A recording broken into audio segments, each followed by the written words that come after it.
Everyone, welcome to my another mini blog. আজকে ছিল পাপার এক্সাম, ওরাল এক্সাম। তোর বাবা ওকে এখন স্কুলে নিয়ে যাবে, তো ওই জন্য আজকে কোনো ব্যাগ নেয়নি। যাবে আজকে, বেশিক্ষণ আর কি লাগবে না, ওর বাবা ওয়েট করবে। আজকে ওরাল এক্সাম আছে, যেহেতু ওরালটা হয়ে গেলে রোল ওয়াইজ হবে, হয়ে গেলে ওদের ছেড়ে দেবে। তো গার্জেনদের ওয়েট করতে বলেছে, তারপর পাপাকে নিয়ে চলে আসবে।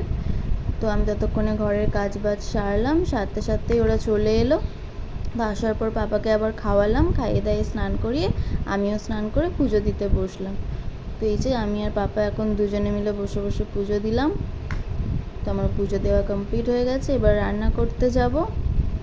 তো চলো, আজকের মতো এতটুকুই। আমার ভিডিওটা যদি তোমাদের ভালো লেগে থাকে তাহলে প্লিজ একটা লাইক করো, কমেন্ট করো, শেয়ার করো, আর আমার চ্যানেলটাকে সাবস্ক্রাইব করে দিও। Thanks for watching. দেখা হচ্ছে নেক্সট মিনি ব্লগে। টাটা।